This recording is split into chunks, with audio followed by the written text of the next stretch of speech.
Bismillah, Assalamualaikum warahmatullahi wabarakatuh. Innal hamdalillah nahmaduhu wa nasta'inuhu wa nastaghfiruh wa na'udzu billahi min shururi anfusina wa min sayyiati a'malina. Man yahdihillahu fala mudilla lahu wa man yudlil fala hadiyalah. Asyhadu an la ilaha illallah wahdahu la syarikalah wa asyhadu anna Muhammadan 'abduhu wa rasuluh. Sallallahu alaihi wa ala alihi wa ashabihi wa man tabi'ahum bi ihsanin ila yaumiddin wa salama tasliman katsira wa ba'du. Pemirsa Akyat TV dimanapun berada, kita akan kembali lanjutkan kajian bedah buku agar ilmu menjadi berkah. Dan kita masuk pada bagian selanjutnya, yaitu bagian C, tentang semangat mencari ilmu meskipun harus melakukan perjalanan yang sangat jauh. Kemarin kita sudah membahas kisah semangat dalam menghadiri majelis ilmu. Kemudian kita juga sudah membahas kisah semangat menghadiri majelis ilmu dengan segala keterbatasan. Dan sekarang kita akan mengobati rasa malas yang sering kita miliki dalam menuntut ilmu hanya karena jaraknya jauh.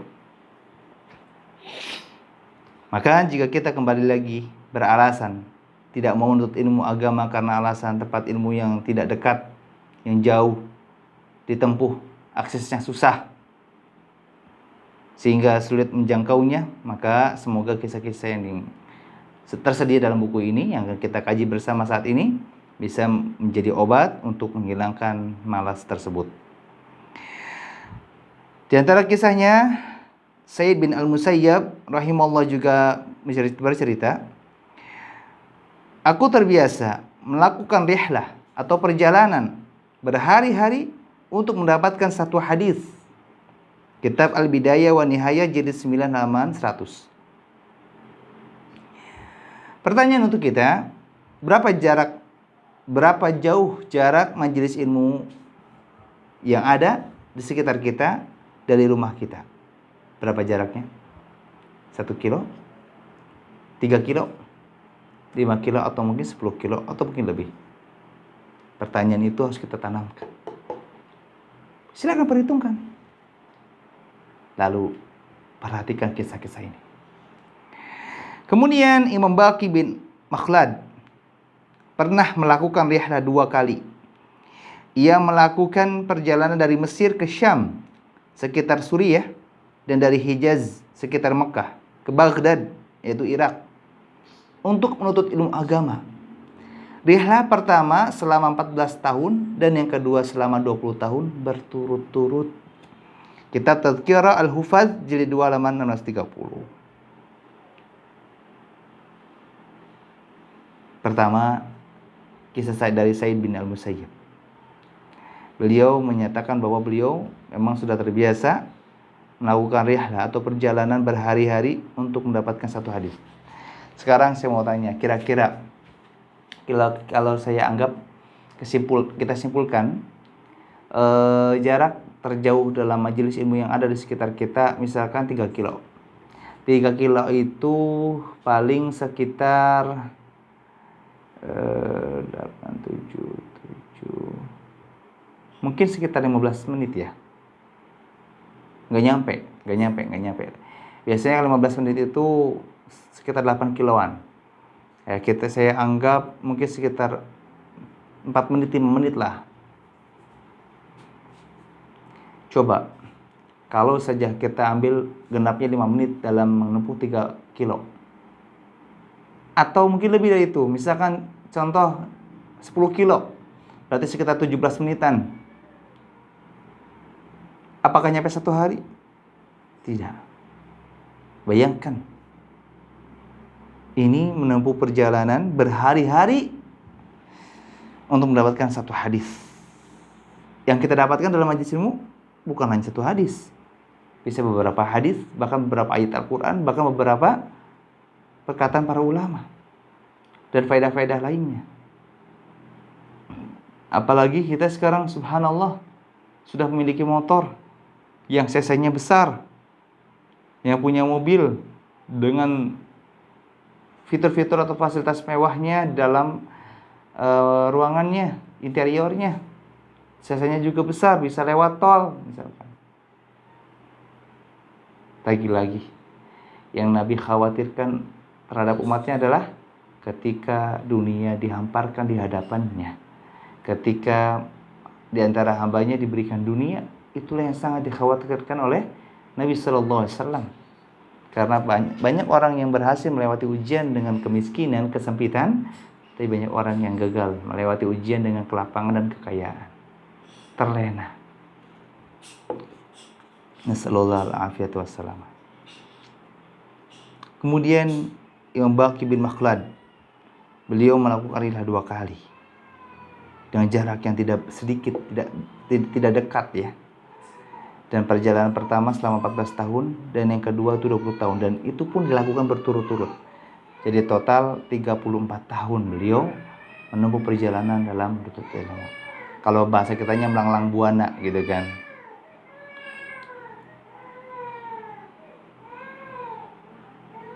Dan tentu mereka dengan ilmu yang Allah berkahi bisa memiliki beberapa karya tulis, buku, kitab dan seterusnya. Maka pertanyaan untuk kita, sudah berapa banyak kitab atau buku atau karya tulis milik kita lainnya? Sudah berapa banyak kitab karya tulis para ulama yang sudah kita pelajari juga? 1, 2, atau lebih dari itu?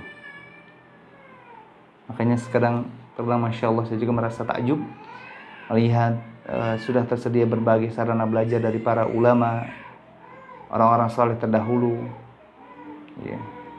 Kalau kita berbicara hadis, sudah jelas ada beberapa kitab hadis yang sudah tersedia. Ya. Sekarang sudah banyak juga kitab-kitab yang berisikan ayat Al-Quran, hadis-hadis Nabi dan perkataan para ulama, dan bahkan sekarang sudah tersedia berupa artikel, buletin gitu kan. Sekarang sudah berapa banyak karya tulis yang sudah kita buat? Sudah berapa banyak karya tulis yang sudah kita pelajari? Jawab pertanyaan itu dalam hati kita agar kita bisa mengoreksi perbuatan kita selama ini salah atau benar. Kemudian kisah selanjutnya di bagian D, rela mengeluarkan banyak harta demi ilmu. Sekarang kita akan belajar memahami kisah suatu perjuangan menuntut ilmu meskipun mengeluarkan modal yang besar.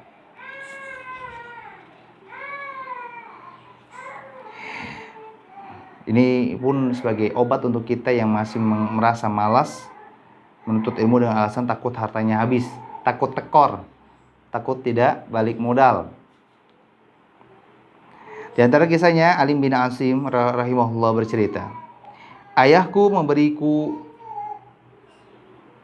uang senilai 100.000 dirham dan berkata kepadaku, pergilah untuk belajar hadis, dan aku tidak mau melihat wajahmu kecuali kamu pulang membawa 100.000 hadis.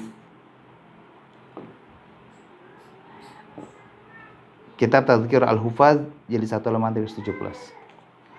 Ini suatu pendidikan yang sangat unik. Kalau kita di antara pendidikan kepada anak-anak, kadang nih, saya ada uang, ayah ada uang, silakan kamu kelola bisnis. Kamu boleh pulang kalau bisnis kamu sudah balik modal. Saya ada uang 100 juta, silakan gunakan untuk modal usaha. Kamu boleh pulang, atau saya bisa melihat wajah kamu lagi kalau kamu sudah bisa membawa lagi 100 juta ini. Kalau ini enggak. Ini ada uang 100.000 dirham, silakan gunakan untuk menuntut ilmu, untuk belajar hadis. Dan kamu jangan pulang sebelum kamu bawa 100.000 hadis. Ya, kasih bekal 100.000 dirham, balik modalnya adalah 100.000 hadis. Nominalnya sama, tapi itemnya berbeda, bentuknya berbeda. Dirham ditukar dengan hadis. Inilah bisnis. Bukan soal balik modal berupa nominal.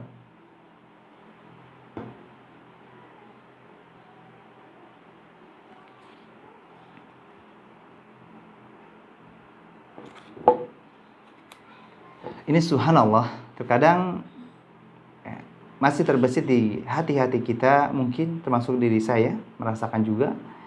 Kalau menuntut ilmu pasti ada kalkulasi. Jadi saya punya modal sekian, kayaknya cukup deh buat bensin. Tapi tidak pernah tertarget. Saya ini keluar rumah untuk menuntut ilmu, saya mengeluarkan budget sekitar 20.000 untuk bensin, untuk jajan dan seterusnya. Harusnya kita punya target. Setidaknya saya harus membawa sekian hadis dalam rumah. Saya harus bisa memahami ilmu untuk pulang ke rumah. Setidaknya ada sesuatu ilmu, faedah yang bisa saya bawa pulang, saya amalkan. Jadi, kasus masalahnya adalah, terkadang kita, bolehlah kita memiliki semangat yang luar biasa dalam menuntut ilmu, tapi kadang kita tidak punya target. Apa sih yang kita cari dalam majelis ilmu?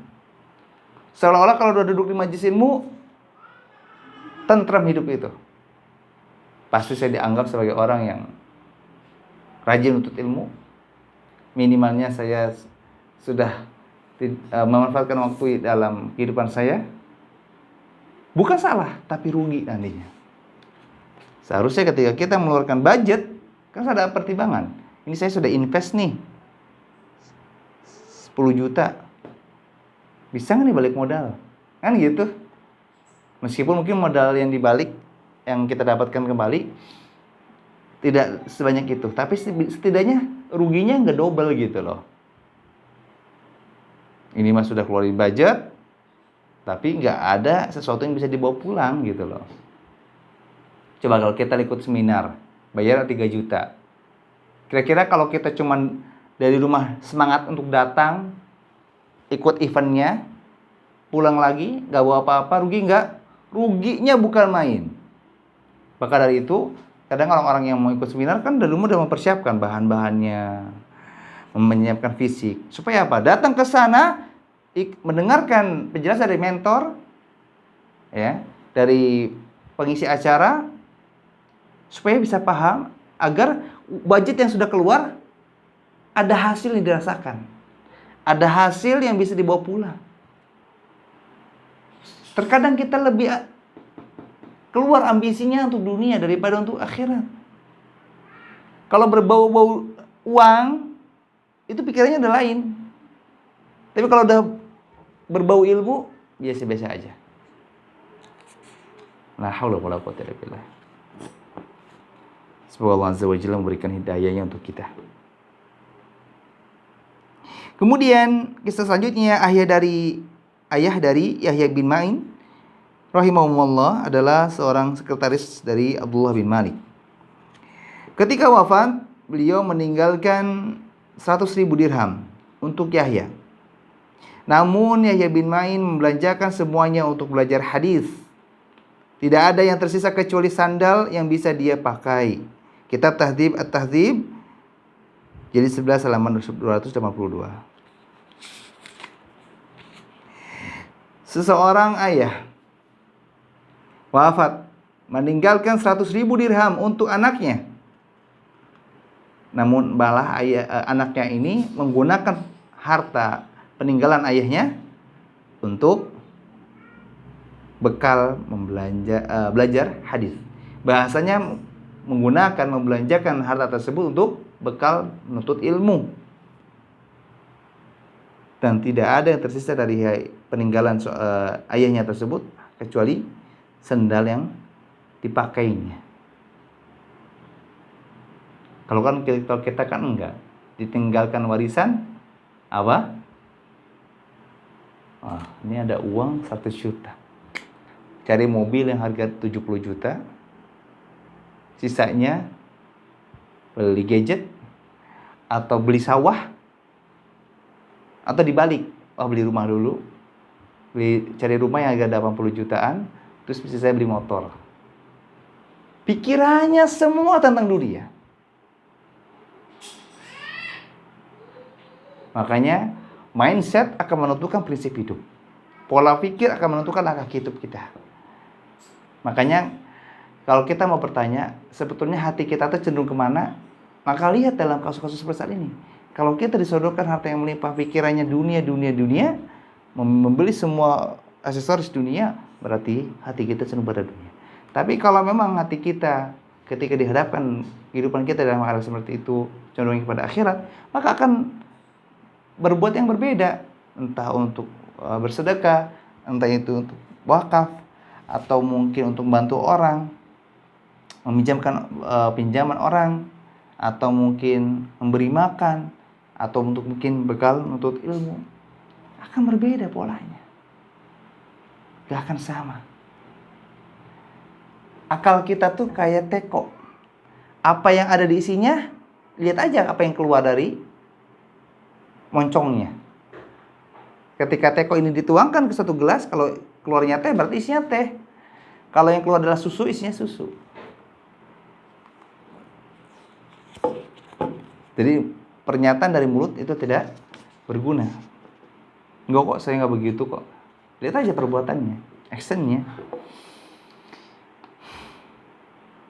Dan sebagai catatan, meskipun kisah-kisah yang sudah kita pelajari tentang hadis, mempelajari hadis, mencari hadis, tetapi yang dimaksud adalah ilmu. Karena ilmu itu pemahamannya luas, bisa berdasarkan ayat Al-Quran, bisa berdasarkan hadis Nabi SAW, bisa berdasarkan perkataan ulama, atau faedah-faedah lainnya.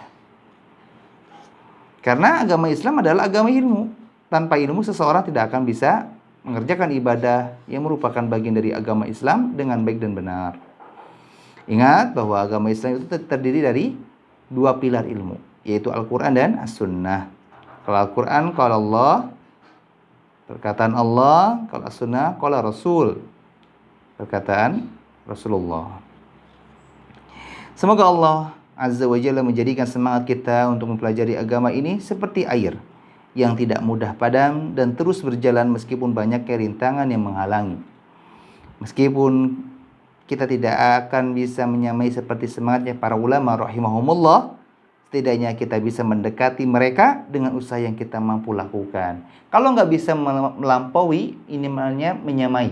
Kalau tidak bisa menyamai, minimalnya bisa mengiringi. Setelah kita mengetahui tentang semangatnya para ulama dalam menuntut ilmu, selanjutnya kita akan menghadapi pertanyaan, mengapa kita tidak boleh melakukan sebuah ibadah tanpa ilmu? Kenapa sih para ulama semangat banget untuk menuntut ilmu? Berarti pemahaman selanjutnya adalah, kenapa? Ada apa dengan ilmu? Kenapa kita tidak boleh beribadah tanpa ilmu? Jawabnya, karena Allah melarang kita untuk mengikuti sesuatu yang tidak kita ketahui ilmunya. Allah Azza wa Jalla berfirman, "Wala taqfu ma laysa laka bihi ilmun, innas sam'a wal basara wal fuada kullu ulaika kana anhu mas'ula." Dan janganlah kamu mengikuti sesuatu yang tidak kamu ketahui, karena pendengaran, penglihatan dan hati nurani semua itu akan dimintai pertanggungjawabannya. Quran surah Al-Isra ayat 36.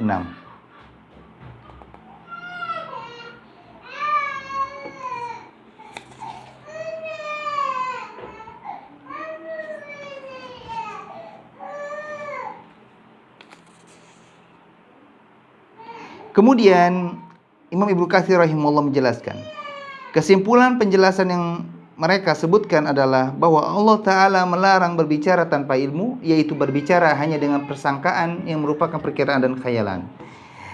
Tafsir Al-Quran Al-Azim surah Al-Isra ayat 36. Maka maksud dari ayat tersebut bahwa memang Allah Azza wa Jalla melarang seseorang berbicara tanpa ilmu, enggak tahu tapi berani bicara. Gak punya dalil tapi berani berpendapat.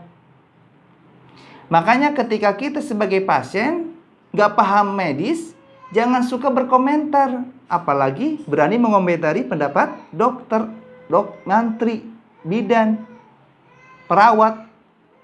Patuhi saja, karena kita gak paham kan gitu.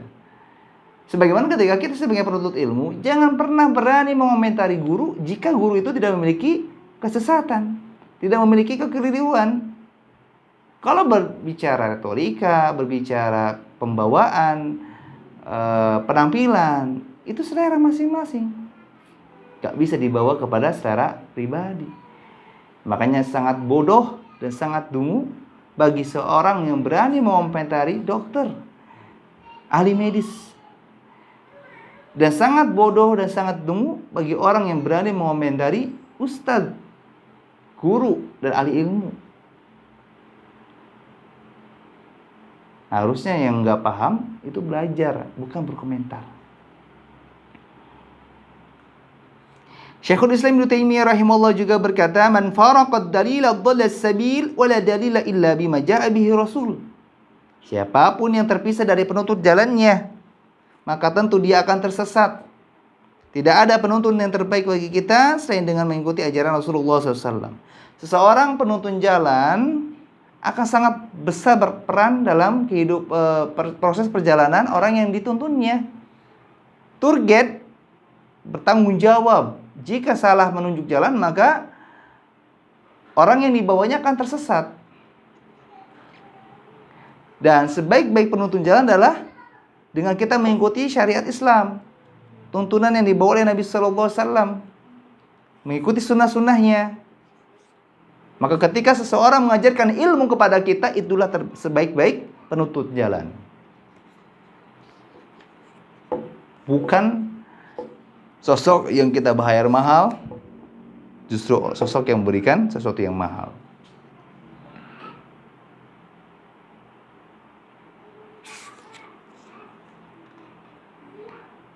Kitab Miftah dari Sa'adah jadi 1 halaman 259.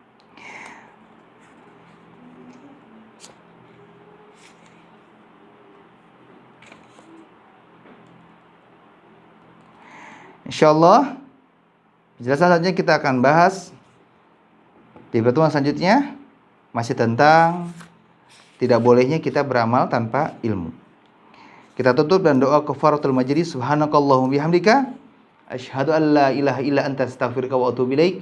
Assalamualaikum warahmatullahi wabarakatuh. Bismillah.